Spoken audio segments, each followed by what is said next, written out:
Good evening, Forever Family. My name is Chris. I'm a grateful believer in Jesus Christ. If there's any technical difficulties, it's not my fault.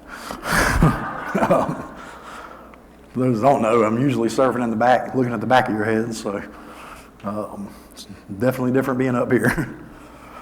For many years, I've struggled with addiction.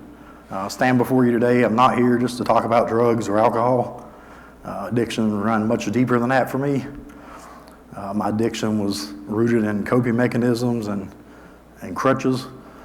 Some of those included substance use and abuse, isolation, workaholism, perfectionism, control, and a need to fix other people.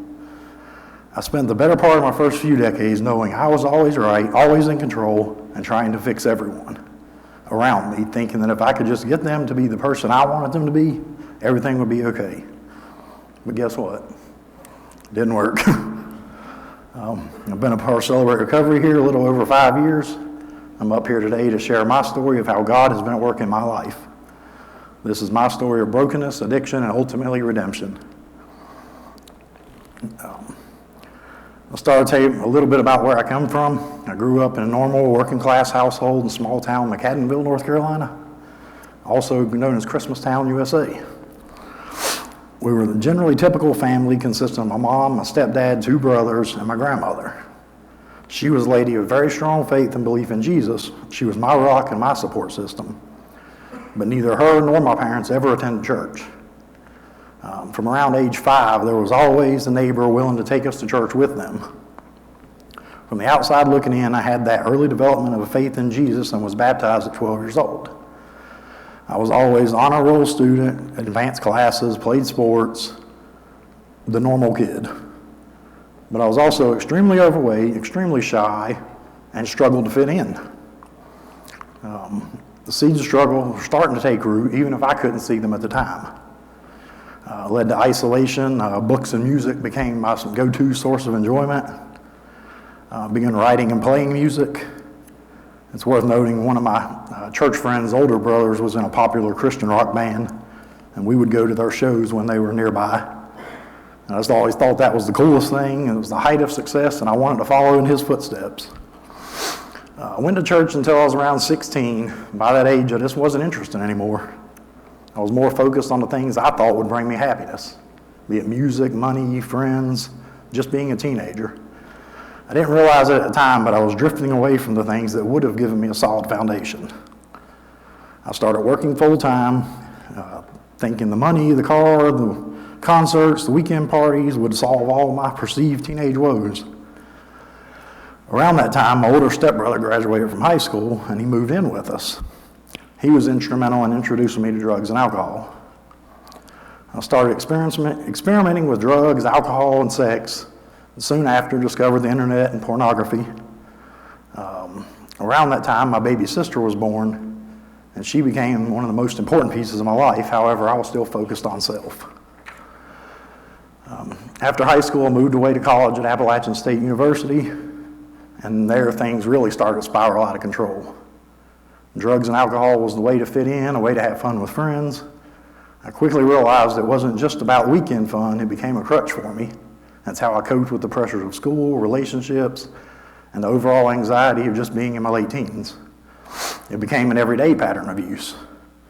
Drugs and alcohol weren't the only things I was running to. I found myself caught in a pattern of sexual addiction. I wasn't able to connect with people in a healthy way, and I used people and what I thought were relationships to fill that void. It became a cycle of emptiness, chasing one high after another, never finding the satisfaction I was looking for. I dropped out of college and moved back home. When I was 19, soon after that, my grandmother passed away, and it struck me really hard. I never dealt with the grief, went into deep, dark depression, and found my way out with work becoming my coping mechanism. I threw myself into a job working upwards of 80, 90-hour weeks. Through my early 20s, I tried to keep everything under control, but it was getting harder. I was losing myself. I was slowly destroying my body and my soul.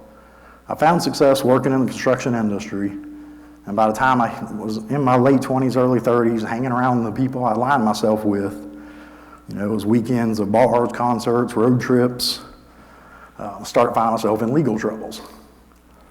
I experienced a few arrests, and I was living a life that was far from the life I wanted or even the life I had imagined for myself. I had moments where I realized I needed help, but I didn't know how to ask for it. I didn't know how to break free. That time I had a good friend. He got out of prison. I let him move in with me. He began using drugs intravenously. I kicked him out of my house for using, which was quite hypocrisy. A few days after that, he overdosed and passed away. With that, I was consumed with guilt, the things that I should have done, could have done, would have done to save him. A little after that, 6 months later, my oldest stepbrother killed his fiancée and then himself on his 30th birthday. And again, what if I had been there? What if I had just done that? More grief and more guilt to drown away. That continued for about 6, 7 years. Eventually, at a judge's insistence, I began attending AA meetings. But of course, it was only to keep the judge and the probation officer off my back. I still continued to drink and use. Fast forward, it wasn't until I was around 34 that I really hit rock bottom. I had been running from God for years, and at that point, I knew I couldn't keep doing what I was doing. I found God calling me back.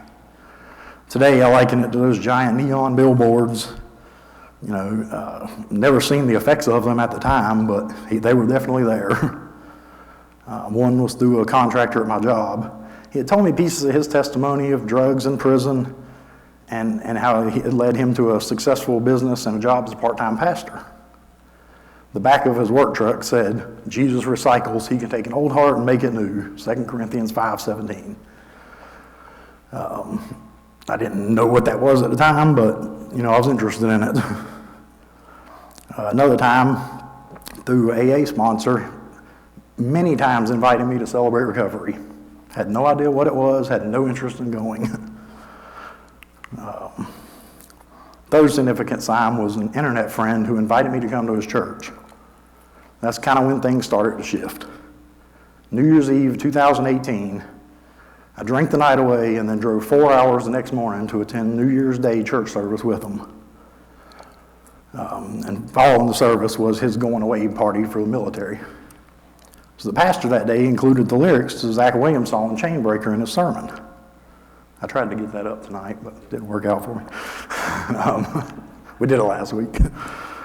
But it was an artist in the song I'd obviously never heard of.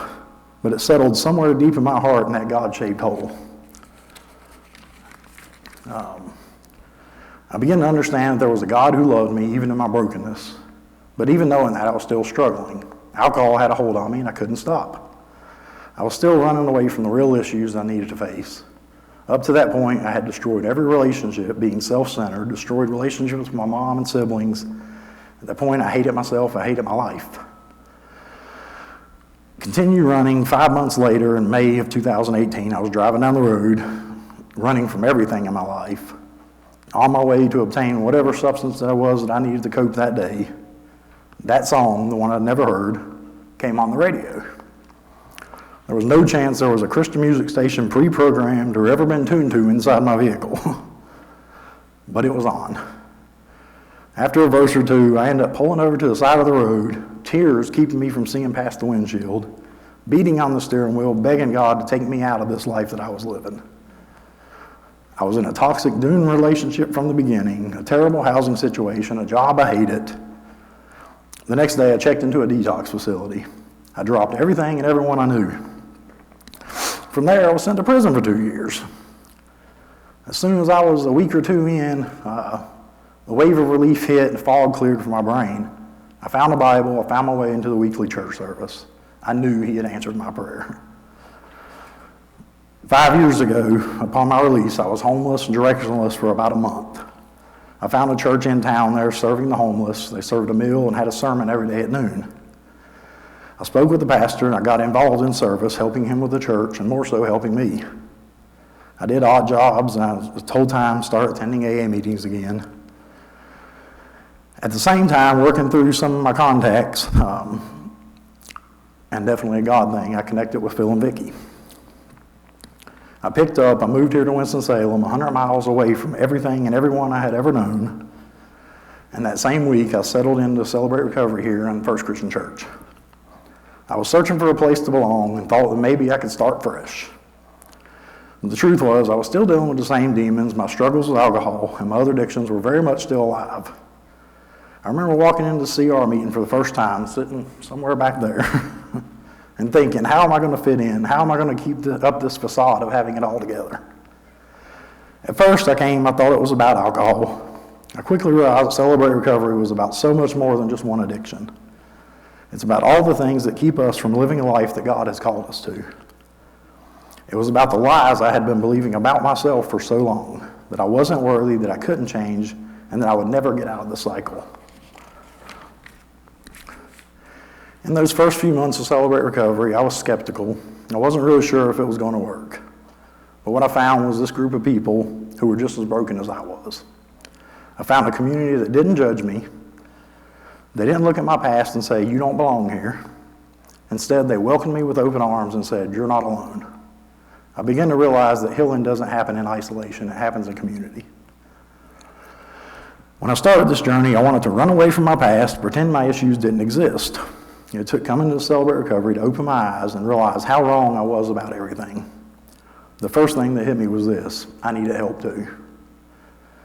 One of the first things I learned in Celebrate Recovery is the power of sitting on my hands, just letting things unfold in God's will for my life rather than trying to fix, control, or manipulate everything myself. It was a humbling thing to realize that the world doesn't revolve around me, that I don't have to save anyone, and I certainly don't need to oversee anyone else's happiness or healing. That kind of pressure is suffocating. Instead, I was invited to sit and focus on my own healing, learning to trust God in ways I never had before. I'm not the same person I was 35 years ago, 5 years ago, or even a year ago. The old ways of addiction and perfectionism, trying to fix others, those things are passing away. I'm still a work in progress. I still got a DWI in recovery. But today I'm different because I've learned to surrender to Jesus, let go of control, and allow His peace to fill my heart and mind. I have a huge wooden plaque outside my bedroom door. It's bounced around about 5 years, but it's always been right there. It says Philippians 4:6-7. It speaks about that peace. But be anxious for nothing, but in everything by prayer and supplication, with thanksgiving, let your requests be made known to God. And the peace of God, which surpasses all understanding, will guard your hearts and minds through Christ Jesus. If I could just look at it every day before I go out the door and keep it in mind, it'd be different. But it doesn't make sense to the world, but it's real. It guards my heart when I want to run, when I want to fix everything, and when I'm tempted to slip back into my old habits. I began to understand the power of forgiveness, both asking for it and giving it. I had to forgive myself for things I had done, and I had to forgive others who had hurt me. It wasn't easy, but it was necessary to heal. As Ephesians 4:31-32 says, I had to let go of the bitterness and anger that I had been carrying for so long. I've learned to look at both sides of the coin. Yes, I've learned from others. I've harmed others with my own actions, but I've also been harmed. I can't fully experience healing without first learning to forgive. Through step study, I began to understand the deeper issues behind my addictions. I had to face the fact that my struggles weren't just about what I was doing. They were about what I was believing. I was trying to fill a God-sized hole in my heart with things that would never satisfy me. But the truth is, only God could fill that void. It took a long time, and I had to be honest with myself and with others.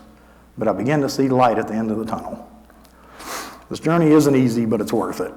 Celebrate Recovery has given me the tools to continue to grow, to face my imperfections head on, and to step into the freedom that Jesus offers. It's been a long road, but I can honestly say God has done a work in me that I never thought possible. I'm not perfect, and I still have struggles, but I'm not where I used to be. God has given me the strength, and I've taken responsibility and accountability. I serve in this church, NCR. I help others, give back in ways I never thought I would. I've been able to restore relationships with my family, clear away the legal wreckage of my past, and I'm learning to trust Him more every day. I'm learning to live in His grace rather than my own shame. Celebrate Recovery has been a lifeline for me, and it's here for you too. No matter what your struggle is, whether it's drugs, alcohol, addiction, or anything else, there is a way out. God is faithful. He will meet you where you are, and He will help you to take that next step toward healing. In Mark 5:18-20, we read about a man who was demon-possessed. After he was healed by Jesus, he wanted to follow Jesus. But Jesus told him to go home and tell his friends what the Lord had done for him, to go back to his people, to share his story, to bring hope, and to proclaim the goodness of God. That's what I needed to do. I couldn't hide anymore. I had to face my past, share my testimony, and let others see how God has healed me too. It's not over yet, but I'm walking this journey with all of you, and I'm grateful to be a part of this community. Thank you for letting me share my story.